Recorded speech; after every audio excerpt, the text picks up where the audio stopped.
¿Qué tal? Bienvenidos nuevamente a Mirador Universitario. Qué gusto que nos acompañen en este espacio que nos permite acercarnos a distintas áreas del quehacer universitario a través de la Coordinación de Universidad Abierta y Educación a Distancia, la CUAED. El día de hoy abordaremos el tercer tema de la serie Temas actuales de la sociedad mexicana y nos dedicaremos a hablar sobre las amenazas de Trump y la migración de trabajadores agrícolas mexicanos a Canadá.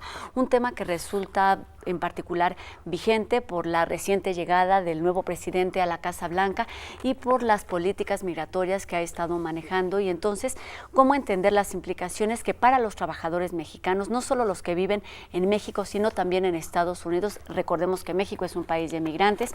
¿Cuáles son las implicaciones y cuáles son los riesgos o las posibilidades a raíz de estos cambios? Y justamente para hablarnos a fondo sobre este tema, saludo a nuestras dos invitadas del día de hoy. En primer término, a la doctora Sara María Lara Flores, investigadora del Instituto de Investigaciones Sociales de la UNAM. Bienvenida, Sara. Muchas gracias. Y con mucho gusto también saludo a la doctora Catherine Vecina, investigadora de la División de Historia del Centro de Investigaciones y Docencia Económicas, el CIDE. Pues muchísimo de qué platicar con ustedes. Para comenzar, ¿qué les parece si vamos a ver una cápsula que nos introduce al tema del día de hoy aquí en Mirador Universitario? Volvemos.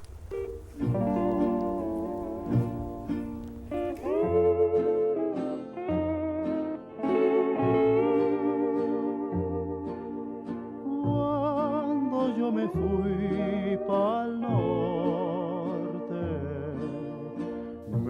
En 1974, México y Canadá firman un memorándum de entendimiento mediante el cual México se integra al Programa de Trabajadores Agrícolas Temporales. En ese año, 203 trabajadores mexicanos franquearon la frontera canadiense para laborar en los campos agrícolas de la provincia de Ontario. Desde entonces, su número ha ido en constante crecimiento hasta llegar en 2016 a más de 23,000 trabajadores, algunos de los cuales tienen más de 10 años de ir por temporadas que pueden extenderse hasta 8 meses al año.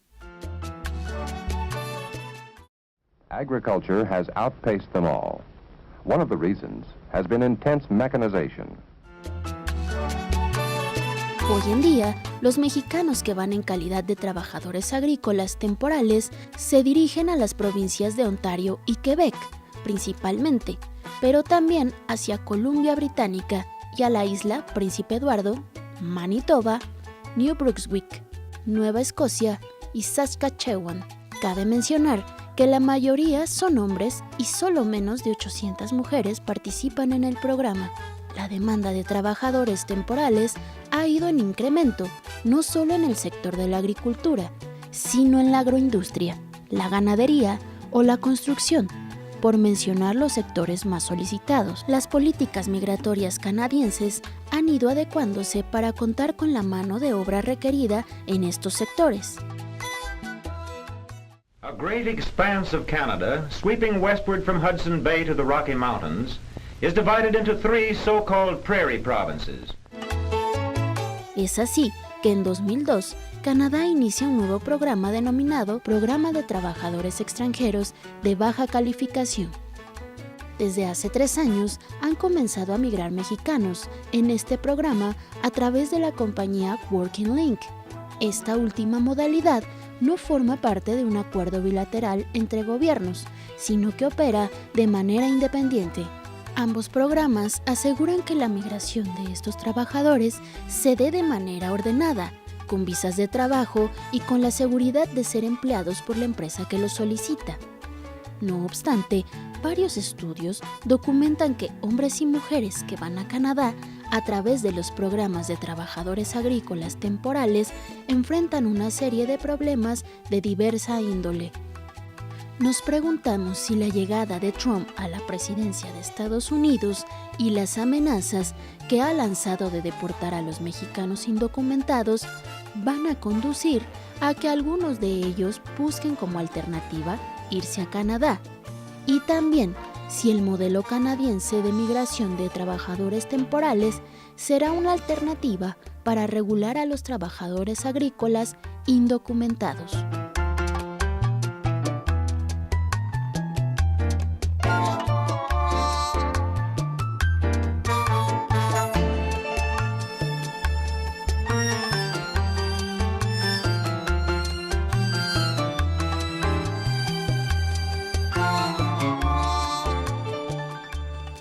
Recuerde que en esta serie de temas actuales de la sociedad mexicana, usted puede hacer junto con nosotros este programa. Recuerde ponerse en contacto a través de las distintas redes sociales, nuestra página en internet o también nuestros números telefónicos para que nos haga saber sus dudas, sus comentarios y entonces ampliemos este tema. Veíamos en la cápsula, hay una relación laboral formal con Canadá desde hace poco más de 40 años y aún así o a pesar de esto, la migración que se va a trabajar a Canadá es mucho menor con relación a la que se va, como todos sabemos, a Estados Unidos. ¿Por qué resulta, Sara, un tema importante, un tema relevante del que tenemos que hablar y específicamente hoy en día teniendo este contexto, este panorama político global? Por supuesto, es una pregunta que siempre nos hemos hecho, ¿no? ¿Por qué estudiar la migración de mexicanos a Canadá cuando comparativamente con Estados Unidos, donde hay 11 millones de mexicanos viviendo allá, pues Canadá creo que el número de mexicanos no trasciende los 100,000. Sin embargo, es muy importante, consideramos nosotros, porque Canadá es el segundo destino de los mexicanos que están afuera de México. No, bueno, el tener este lugar lo hace un tema relevante. Claro. Ya es importante. Y por otro lado, creo que es importante considerar que no cada país funciona de manera autónoma e independiente, sino que Norteamérica es un sistema económico y político articulado, ¿sí? Es decir, México, Estados Unidos, Canadá y Centroamérica funcionan como un sistema económico articulado, de tal manera que cualquier cambio que se produce en alguno de estos componentes repercute en los demás, ¿sí? Y creo que eso es muy importante considerarlo. Y por lo mismo repercute en los movimientos migratorios, ¿sí? Que se están dando de México, o sea, Estados Unidos a Canadá. Nada más para señalar, precisamente viendo esa situación, consideramos que Canadá es un problema, la migración a Canadá es un objeto de estudio social, sociológico, antropológico importante. Y por eso tenemos en el Instituto de Investigaciones Sociales de la UNAM, desde hace 7 años, un seminario permanente de migración México, Canadá, Estados Unidos. Que resulta muy útil justo en este momento para entender no solo lo que pasa hoy, sino qué ha pasado en los últimos años y justo entender un poquito más claramente nuestro tema de hoy, que es la manera en la que puede repercutir, modificar las políticas, como dices, de otro país que no tendría mucho que ver. Es indispensable ahora que lo estás mencionando así, Sara, esto de las políticas migratorias, porque no es algo que se da de forma un poco salvaje o sin conocimiento, es algo que está premeditado. Hay muchas veces que escuchamos, Canadá solicita cierto grupo de población, de trabajadores con particularidades muy específicas. ¿De qué manera ha moldeado este tipo de relación o en este sentido las políticas migratorias de Canadá los trabajadores que se van a este país? Bueno, ha moldeado el tipo de migración de mexicanos que se van a Canadá, ¿no? La política migratoria canadiense, y yo creo que Catherine nos va a poder profundizar al respecto, es hablamos de una excepcionalidad en la política migratoria canadiense si la vemos en comparación con Estados Unidos. Estados Unidos, por ejemplo, ha tenido una política que de alguna manera ha favorecido la presencia de 11 millones de migrantes, de los cuales creo que 6 más o menos son indocumentados, ¿no? Eso no pasa en Canadá. Si bien hay migración indocumentada, eso es mínimo. Y Canadá tiene una doble vía, ¿no? Por un lado, ha limitado ya la migración que por muchos años lo había caracterizado, una inmigración que suponía que los que migraban se podían quedar, ser residentes y tener la ciudadanía, a una vía en la cual ahora se favorece la migración temporal. Una migración temporal que es una migración utilitarista y que va acompañada con el interés de ajustarse a los intereses económicos canadienses. Y es en este contexto que se ubica la migración mexicana, la que es más importante que se va de México a Canadá, que es la de trabajadores agrícolas. En cambio, se ha limitado, por ejemplo, la migración de estudiantes, de familiares, de gente que en algún momento dado podría conseguir la residencia o la ciudadanía. Los trabajadores temporales son temporales y van a atender las necesidades de la agricultura canadiense, particularmente de Ontario, de Quebec, de Columbia Británica y ya hoy de otras más provincias, ¿verdad? Sí, exactamente. Catherine, justamente nos hablaba también Sara, ya nos llevó de la mano a entender qué sucede con la migración con nuestros vecinos del norte, específicamente con Estados Unidos y evidentemente Canadá, pero hay un tema que tocaste y creo que tú eres especialista en el tema en cuanto a este tipo de visas, de la regularización y de qué forma llegan los migrantes, es decir, no es una migración ilegal, cómo llegan y cómo se conforma esta sociedad de migrantes agrícolas en Canadá. Pues sí, hay una diferencia importante entre Canadá y Estados Unidos en este sentido de que pues en Estados Unidos sí se ha dado mucho la inmigración ilegal. La vecindad también es un factor, ¿no? Eso obviamente. Pero sí es cierto también que Canadá está enfocando sus políticas migratorias hacia una migración más temporal, más acorde a sus necesidades económicas, lo que tampoco es excepcional. Estados Unidos también está enfocándose en eso. Estamos en eso, creo que es globalmente los programas de trabajo temporal tienen una ventaja. Y en Canadá se ve en todos los sectores y obviamente los mexicanos con el PETAT han beneficiado de esa política de trabajadores temporales.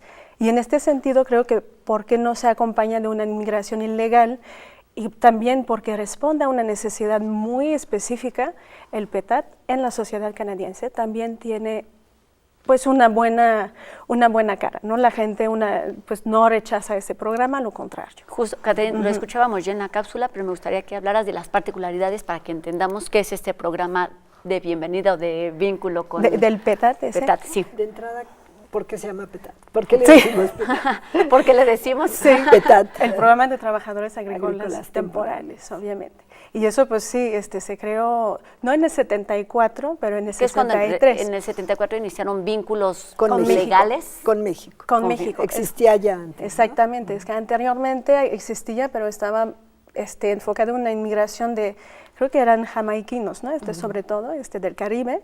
Y luego se incluyó a México en el 74 y los mexicanos pasaron a ser los trabajadores principales en ese programa. Se ha ido, pues al principio eran números muy limitados y pues ya está creciendo y sigue creciendo. Y pero también hoy en día se ha diversificado, estamos hablando de un enfoque en la migración temporal y Canadá sí ha diversificado también las opciones para los trabajadores agrícolas, es decir, ya no es solamente México. Ahora también Canadá puede contratar a guatemaltecos o a trabajadores de todos hondureños, de muchos otros países. Y eso, pues sí, pues llevó consigo un cierto tipo de competencia al PETAT, ¿no? Y seguramente estas cifras de las que nos hablan seguirán creciendo, bueno, no sé si seguirán creciendo, pero sí es un hecho que seguirán moviéndose a partir de estos vínculos que se tienen entre naciones, porque las políticas migratorias dependen de cada periodo y entonces eso termina modificando, en este caso particular, la migración agrícola, que es el principal sector que exporta, digamos nuestro país. Pues antes de seguir conversando sobre este tema, las invito a ver una entrevista con el doctor Gustavo Verduzco del Colegio de México. Volvemos.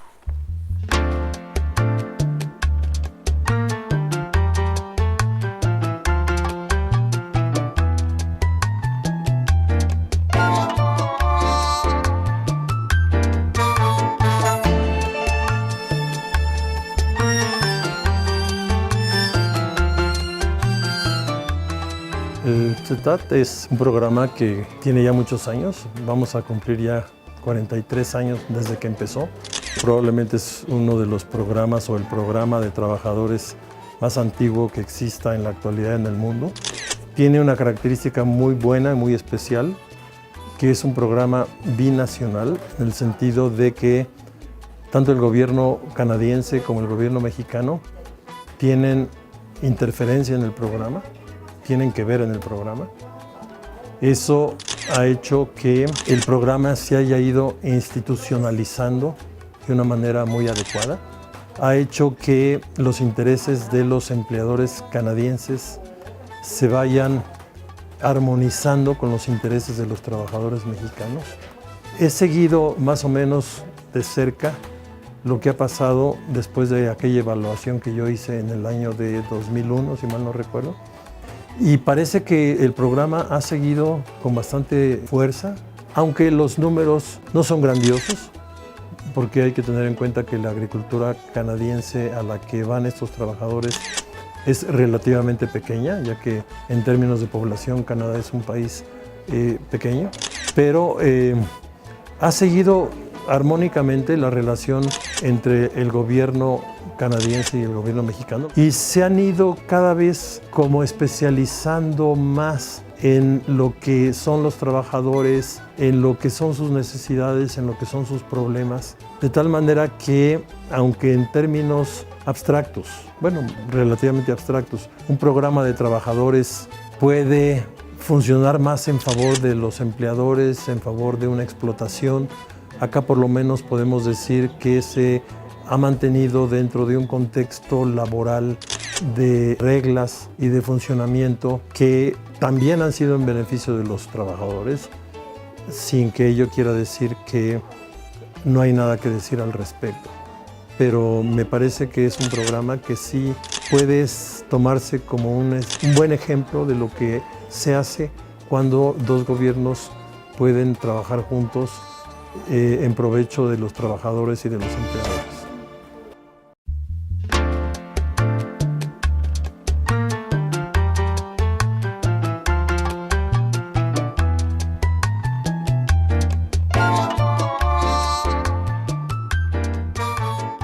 Con Estados Unidos tenemos varios programas, uno de trabajadores agrícolas, que es el H2A. Es un programa que, aunque no tiene mucho tiempo en el que hayan intervenido los trabajadores mexicanos, cada vez ha ido cobrando más fuerza, y en la actualidad, en promedio, los últimos años han estado yendo como 280,000 trabajadores cada año.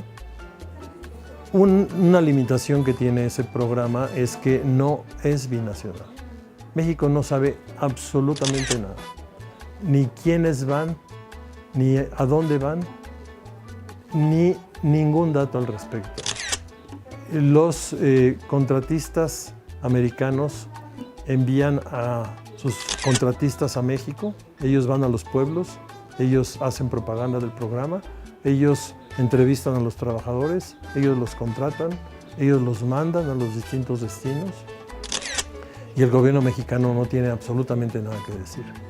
Si se cumplen los arreglos o no, si se les da buen trato o no se les da buen trato, el gobierno mexicano no puede decir nada al respecto, porque es un programa estrictamente ideado para que los empresarios de Estados Unidos reciban trabajadores de México. Esa es una limitación que tiene. No por causa de Trump, sino en sí mismo el programa es una limitación que tiene. Es algo donde por lo menos el gobierno mexicano debería tener alguna inferencia, alguna intervención un poquito más clara, para por lo menos saber qué está pasando con estos trabajadores.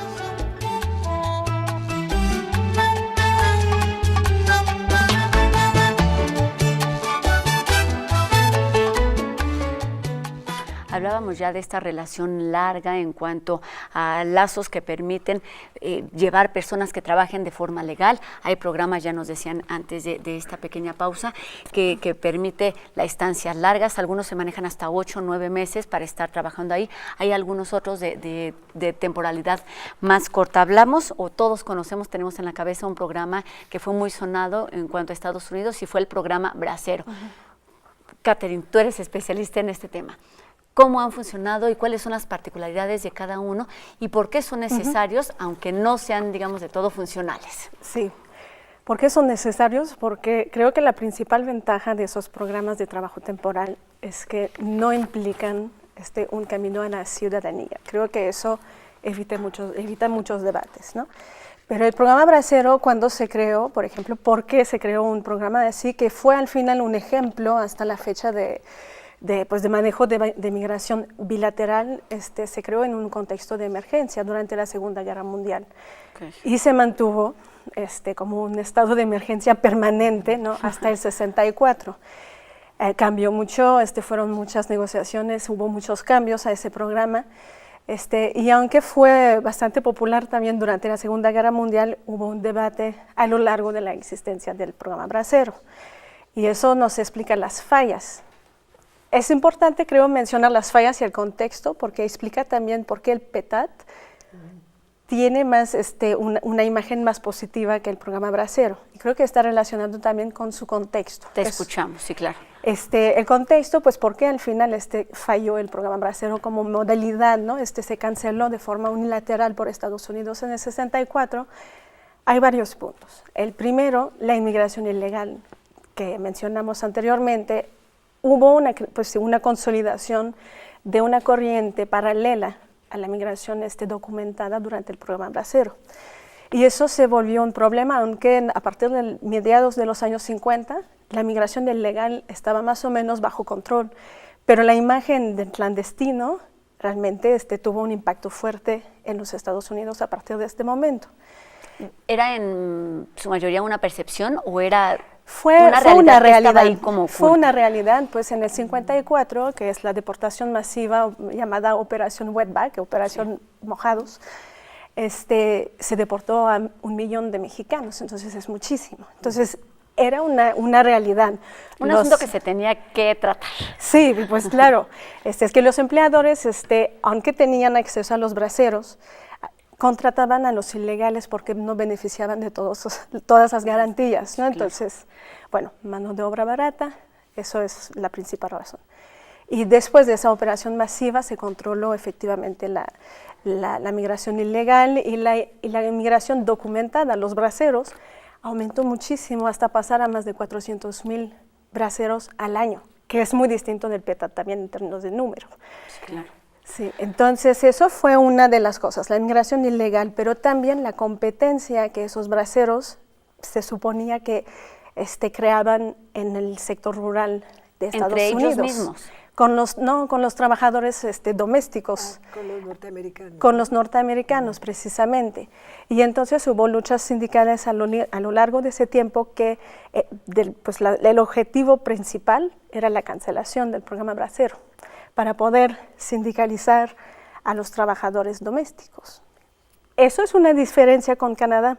En Canadá el PETAT no sufre esa comparación, esa acusación de competir tanto con los trabajadores domésticos. No hay tantos trabajadores domésticos en el mismo sector y los domésticos, la mayoría se pueden sindicalizar. Y de hecho los sindicatos en Canadá no compiten con los trabajadores agrícolas mexicanos, los quieren sindicalizar, el objetivo es protegerlos. Entonces eso es una diferencia. Tienen objetivos distintos, es decir, yo te traigo y te contrato para las cosas que yo necesito sin que entres en competencia con mi población. Hablamos de programas o nos explicas justo estos mojados, bracero, y hay una cosa que está creo que en la cabeza de todos en los últimos años, y es la parte de las visas, que es un tema que, digamos, no era muy conocido en cuanto a la relación laboral con Canadá. Platícanos de este tema, Caterina. De las visas para que se impidieron, eso también llevó a un cambio bastante importante.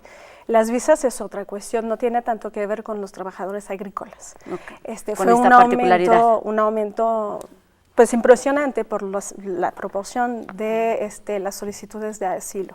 Ah, no, pero te refieres a las visas H2A. Sí, a las H2A. Sí. Que son las que ahora están funcionando. Sí, eso sí. De manera una medida de control. Sí, para los Estados Unidos, efectivamente. Sí. Eso es un tipo de visas que ya existía, pues existe desde el 52 oficialmente. Los mexicanos empezaron a utilizarlas realmente en los 90. Y creció muchísimo. Estamos pasando de mediados de los años 2000 a 100,000 visas y ahora estamos a más de 250 visas, ¿no? De 250,000 visas. Entonces es impresionante. Eso es un nuevo tipo de visas, pero no es bilateral como el PETAT, porque creo que eso es una cuestión importante. El PETAT y el programa Bracero eran programas bilaterales. Entonces el gobierno mexicano se involucraba en su gestión y el canadiense o el estadounidense también. Las visas H2A y el componente agrícola que Canadá introdujo también en el 2003. Recientemente son unilaterales, es decir, son los gobiernos estadounidenses y canadienses que lo manejan, pero el gobierno mexicano, más allá de la protección de sus conciudadanos, no tiene realmente control.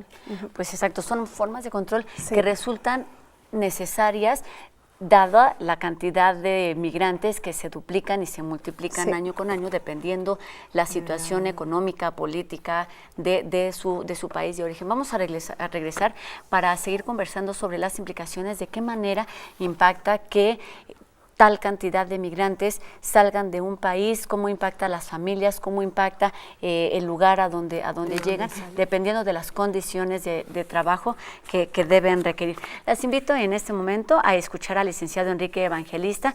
Él es del Servicio Nacional de Empleo. Volvemos aquí a Mirador Universitario hablando sobre temas actuales de la sociedad mexicana. No se vaya.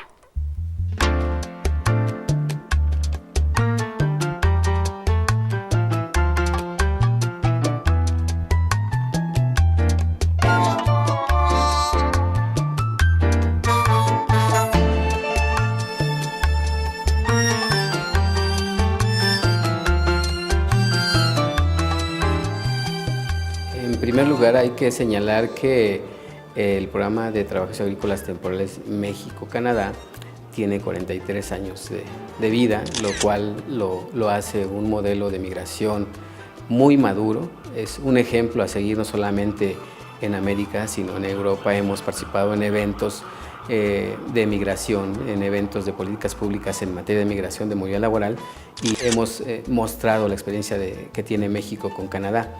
El programa creo que es difícil que estos cambios en la política migratoria en los Estados Unidos sea afectado, y en segundo lugar creo que el programa de trabajos agrícolas temporales México-Canadá es un modelo exitoso y como tal el gobierno de los Estados Unidos debe tomarlo como un ejemplo a seguir, porque en este momento el gobierno de los Estados Unidos tiene un programa de visas H2 que lamentablemente está en manos de algunos reclutadores privados que en ocasiones no cumplen con la legislación estadounidense y con la legislación mexicana, porque para venir a hacer acciones de reclutamiento y selección en México, todos deben de estar registrados y declarar que van a vincular trabajadores con el mercado de trabajo extranjero.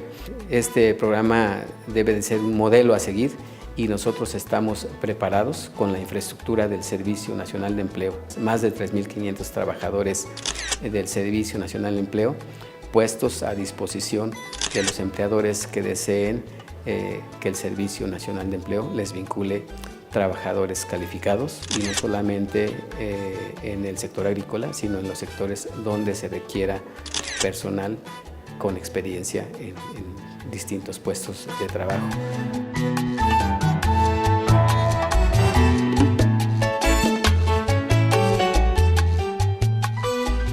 El Servicio Nacional de Empleo fue creado en 1978 y cuenta con 166 oficinas en todo el país, más de 3.500 trabajadores en todo el país, y vamos a aprovechar, todos los cambios son una oportunidad, y vamos a aprovechar los cambios que se están presentando en el área migratoria en Estados Unidos para ofrecer la infraestructura del Servicio Nacional de Empleo a todos aquellos empleadores que deseen llevar trabajadores calificados a los Estados Unidos.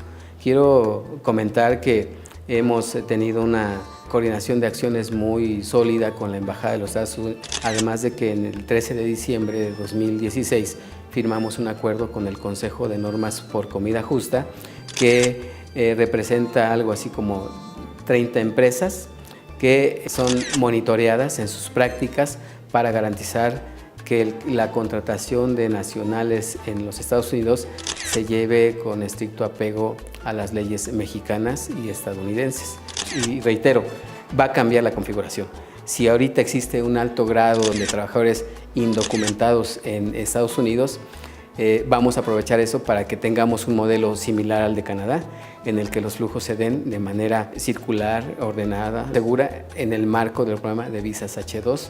Y no solamente estamos hablando de trabajos agrícolas, estamos hablando de trabajadores calificados a través del programa H2B, donde vamos a poder vincular meseros, cantineros, animadores con el idioma inglés, y estamos listos para ofrecer esto.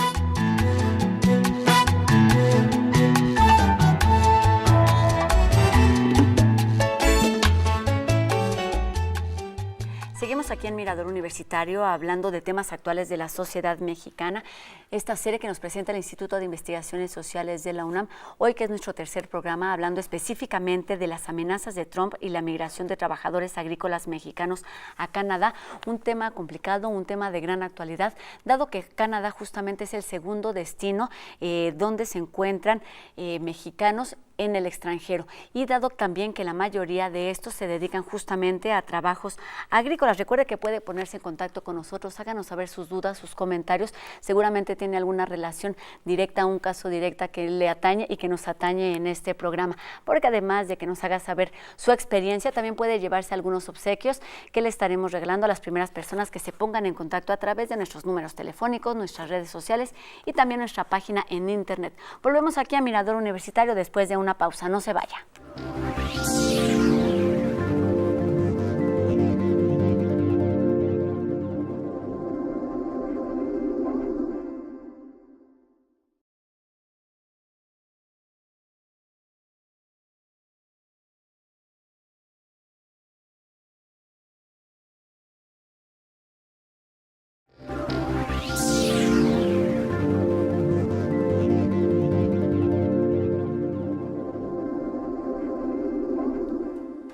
Seguimos en esta serie del Instituto de Investigaciones Sociales de la UNAM, hablando sobre temas actuales de la sociedad mexicana. Seguimos esperando también sus comentarios a través de las distintas líneas de comunicación que aparecen a lo largo del programa en su pantalla. Y aquí en el estudio conversamos con la doctora Sara María Lara Flores y también con la doctora Catherine Vecina, la doctora del Instituto de Investigaciones Sociales, y Catherine del CIDE.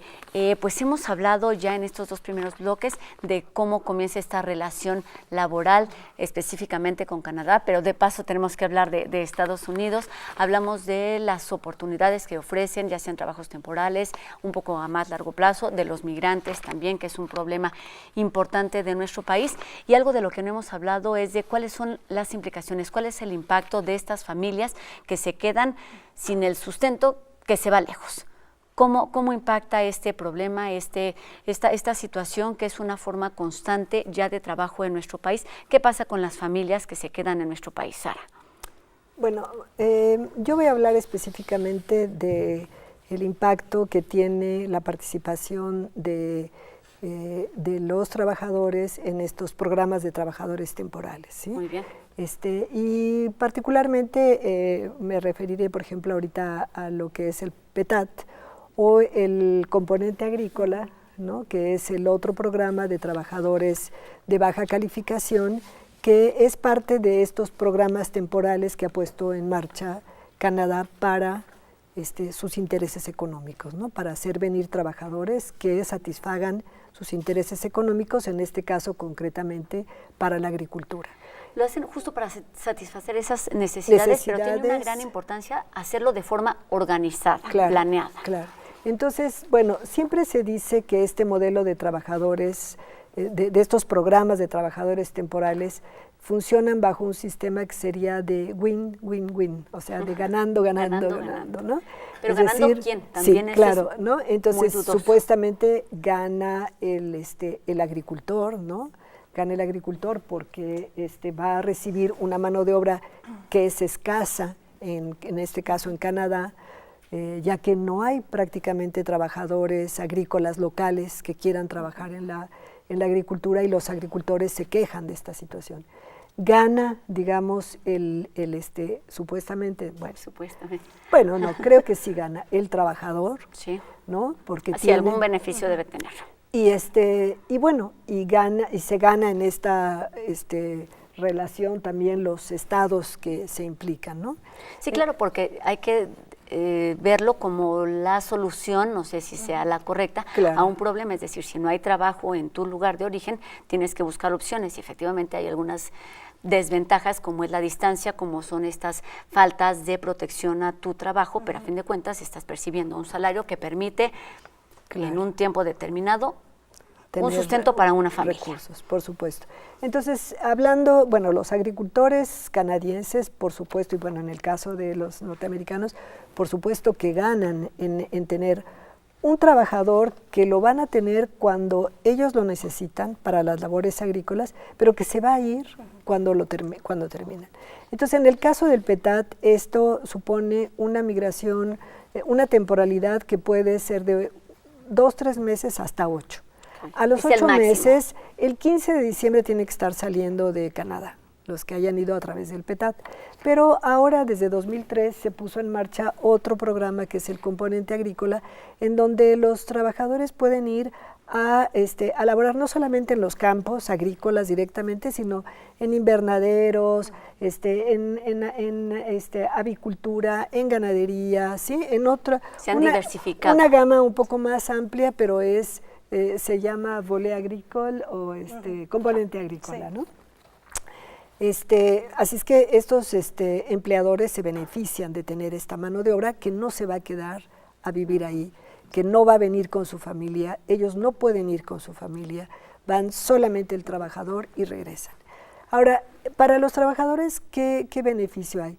Bueno, sin duda, el primero es que se van bajo una modalidad ordenada, regulada, no se exponen al cruce de la frontera, no se exponen a todo lo que escuchamos siempre, ¿no? De las muertes, y eso de verdad que hay que destacarlo como algo muy valioso.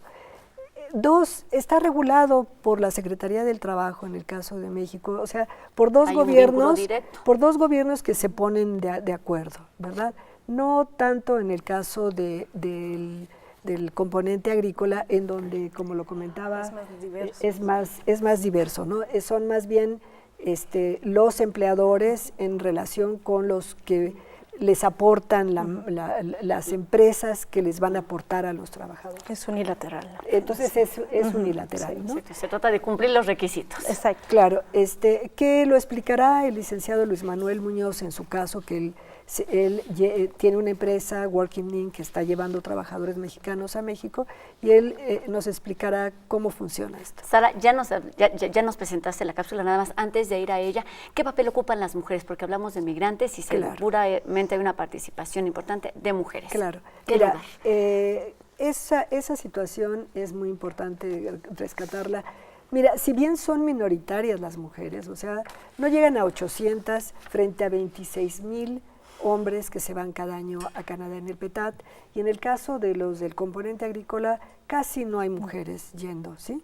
Pero ¿qué ha pasado y que lo ha resaltado mucho la doctora Ofelia Becerril del Colegio de Michoacán en sus investigaciones? Que la participación de las mujeres ha hecho evidente la parte emocional, afectiva de esa migración. O sea, ¿qué pasa con las familias que se quedan cuando se van ellas? Y no ellos. Y cuando se van ellos también, ¿no? Okay. ¿Cómo administran esas familias? ¿Cómo administran esas comunidades de donde salen estos migrantes?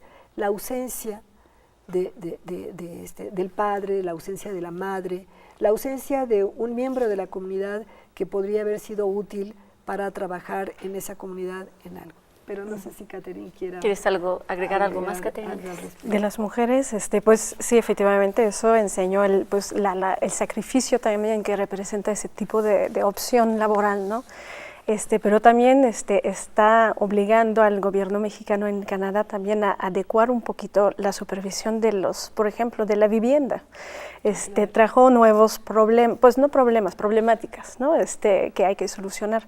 Pero sí, creo que lo más importante es que nos ha revelado mucho sobre el sacrificio importante, porque hay ganancias. Eso sí es cierto, hay ganancias, y creo que, como bien lo mencionó Sara, es un tipo de programa, si bien regulado, es preferible a una inmigración ilegal para todos, ¿no? Es menos arriesgado. Es valioso reconocer ese trabajo que se hace, porque no solamente se trata de traer y trabajar, efectivamente en que podría sonar teórico win-win-win, efectivamente todos deben obtener beneficios. Vamos a seguir conversando sobre este tema. En este momento vamos, como ya nos decía Sara, a escuchar al licenciado Luis Manuel Muñoz. Volvemos aquí a Mirador Universitario.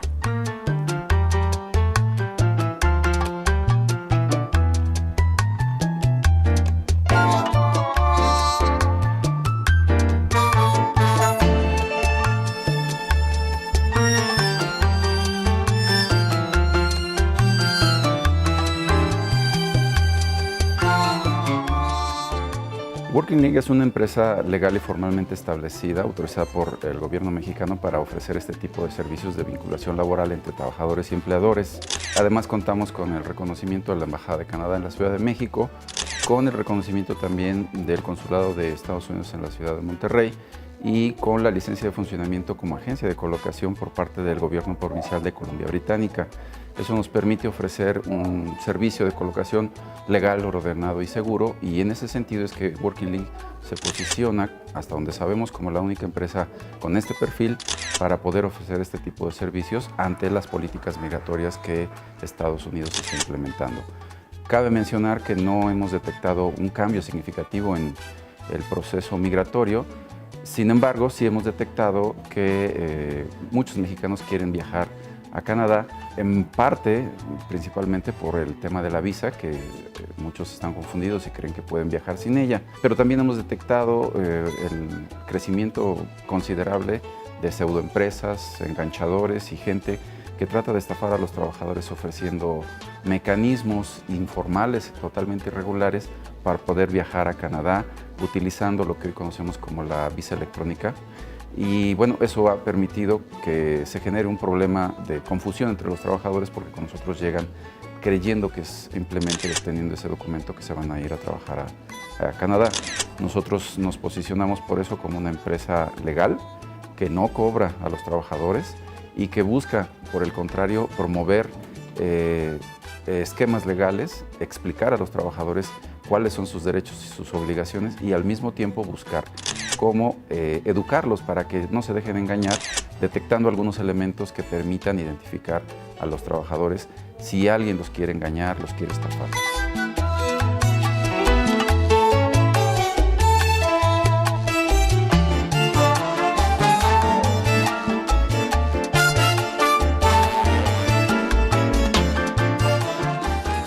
Para Working Link ese tema siempre ha sido muy importante. La protección de los derechos de los trabajadores es vital. Como agencia regulada por el gobierno mexicano tenemos que estar seguros de que tienen un trato digno, una paga adecuada y que sus condiciones de vivienda son los indicados de acuerdo a la ley canadiense. Por eso trabajamos de la mano con todos los consulados de México en Canadá. Todos los consulados los hemos visitado, con todos tenemos relación y comunicación constante y también trabajamos con la comunidad, con los comités de migrantes, con la misma municipalidad y recientemente, a inicios de este año, abrimos una pequeña oficina de representación en el área de Leamington, en donde tenemos básicamente el 70-80% de nuestros trabajadores y ahí es donde tenemos personal de nuestra empresa encargada de atender y resolver cualquier diferencia o problemática que los trabajadores puedan tener. No sé, se pueden dar diferencias entre el empleador y el trabajador. Working Link está ahí para intervenir. Si hay algún abuso o maltrato, está ahí también para poder intervenir y resolver en coordinación siempre con las autoridades mexicanas y canadienses. También trabajamos con asociaciones de empleadores, eso es muy importante mencionarlo, no trabajamos solos. Son las asociaciones de empleadores muchas veces las que nos hacen llegar los requerimientos de mano de obra de los empleadores y eso nos permite también tener un mecanismo adicional para vigilar la protección de los derechos. Adicionalmente, los trabajadores llevan nuestra información, de acuerdo a la ley mexicana tenemos que darle información de contacto tanto de autoridades mexicanas en Canadá como de nosotros para poder atenderlos en caso de alguna necesidad.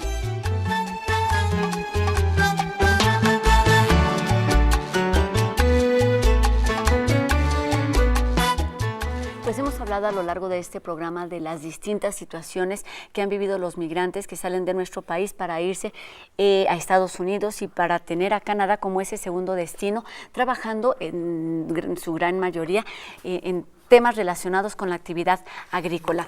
Y a manera de conclusión, estamos por cerrar este programa.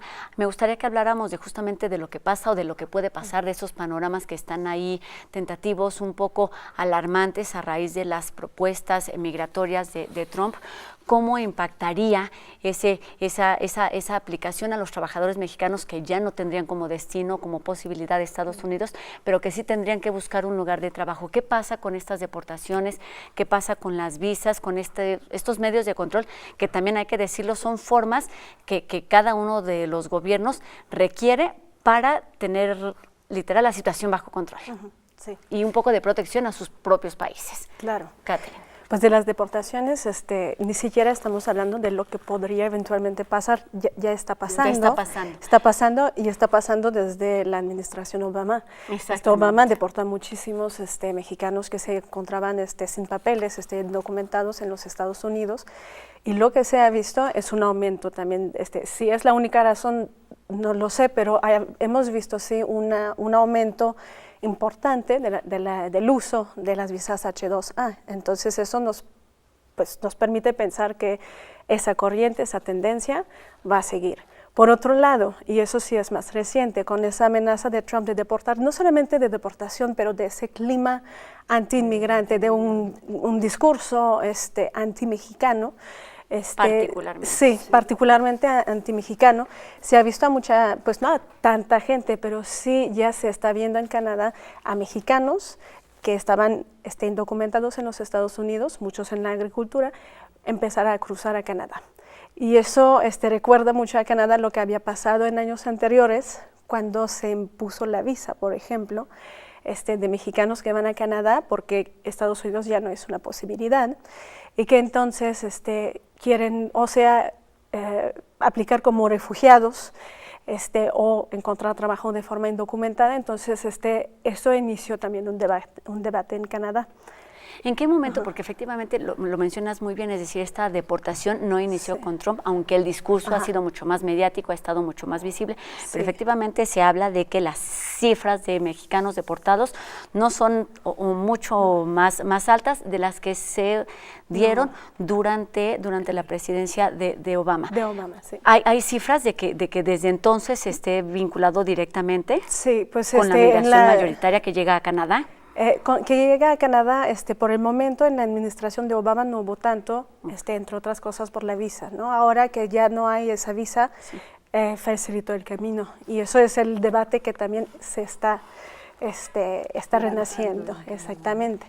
Pero sí, Obama empezó las deportaciones con la crisis económica masivas, enfocándose él en los criminales. Pues los criminales depende también del nivel, ¿no?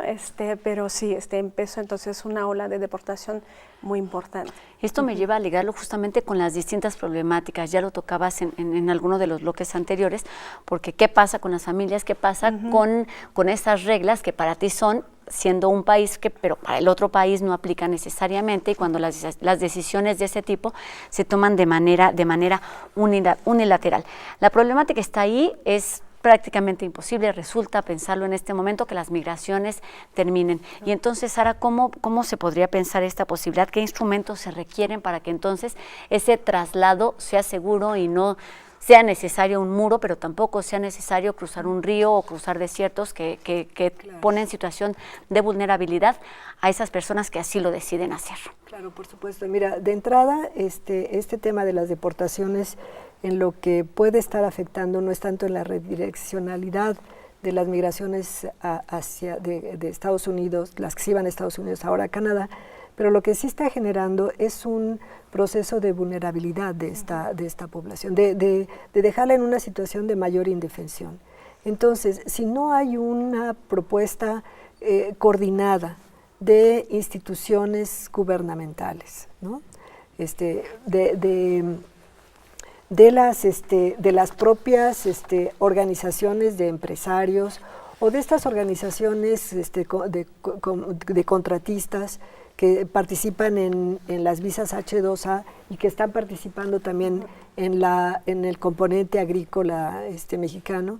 Si no hay una participación de los consulados en los países de destino para darle seguimiento a los trabajadores que están ahí, ¿sí? De saber dónde están, para supervisar las condiciones en las que están trabajando. ¿Dónde están y cómo están? ¿Cómo están? ¿Dónde están viviendo? Y también diría, si no hay una implicación de nosotros como académicos, ¿no?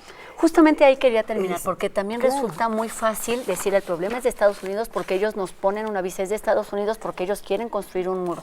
Sin embargo, es un problema que se tiene que atender desde nuestro país porque el problema surge de aquí. A manera de conclusión y teniendo justamente todos estos conocimientos, ¿qué propone la academia a partir, digamos, de esta experiencia de 6, 7 años que tienen trabajando allá para cerrar, es decir, si podemos hacer algo, ¿qué se puede hacer? A partir de conocimientos y cosas que están ahí tangibles. Claro. Mira, yo diría muy brevemente que podemos intentar buscar alianzas, universidad, empresas, instancias gubernamentales como la Secretaría del Trabajo, empresas como la de Working Link, que está llevando trabajadores a Canadá, y instancias gubernamentales también como los consulados, para que podamos dar seguimiento a lo que está pasando y que podamos dar propuestas de mejoramiento que aseguren no solamente buen traslado, condiciones de trabajo seguras allá,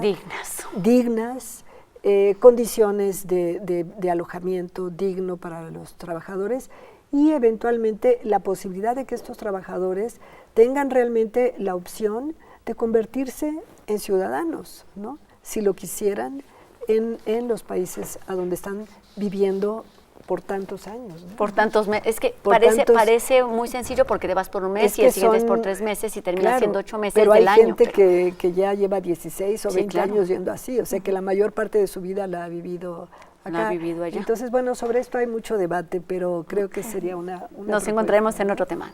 Caterina, manera de conclusión, ¿qué hacer desde tu opinión? ¿Cuál es el reto?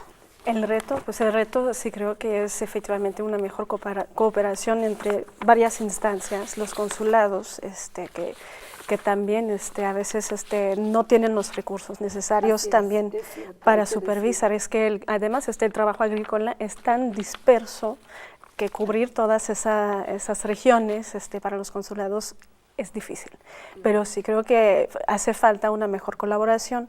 Y el camino de la ciudadanía, pues como historiadora sé que se había hecho en el programa Bracero durante una época muy breve una forma de patrocinio, ¿no? Entonces la gente, el empleador podía patrocinar a sus buenos empleados, si queremos. Sería un camino. Pero resulta importante, yo me quedaría con eso, es siempre hay algo que hacer, no solo se trata de quejarte y decir esto ya no se pudo, ya no se están dando programas amplios de trabajo, ni se dan las prestaciones necesarias, no se busca ya la ciudadanía, no, quizá no, pero entonces hay mucho que se puede hacer y justamente creo que es desde nuestro país, es no solamente enviándolos y zafándonos de ese problema, porque aunque estén allá es algo que tiene un vínculo directo con lo que sucede en nuestro país, en ámbito social evidentemente, económico, político, y entonces pues mucho que hacer, hay muchas oportunidades de trabajar y de mejorar esa situación de no los miles de millones de migrantes que se van, sino de cada una de las familias que se quedan y que resultan directamente afectadas por este tipo de situaciones laborales. Muchísimas gracias por haber estado con nosotros aquí en Mirador Universitario, doctora Sara María Lara Flores, del Instituto de Investigaciones Sociales de la UNAM. Muchísimas gracias. Y también Caterina Vecina, investigadora de la División de Historia del Centro de Investigación y Docencia Económicas, el CIDE. Pues muchísimo que platicar. Es un tema que está ahí, es un tema importante de la sociedad contemporánea mexicana, pero que ha estado ahí por mucho tiempo, y entonces lo mínimo que podemos hacer todos y cada uno como ciudadanos es ser empáticos con esas problemáticas, y sería un buen primer paso. Pues con esto terminamos y nos vemos aquí en la siguiente emisión de Mirador Universitario, en esta serie que nos presenta el Instituto de Investigaciones Sociales de la UNAM. Seguimos hablando sobre temas actuales de la sociedad mexicana. Adiós.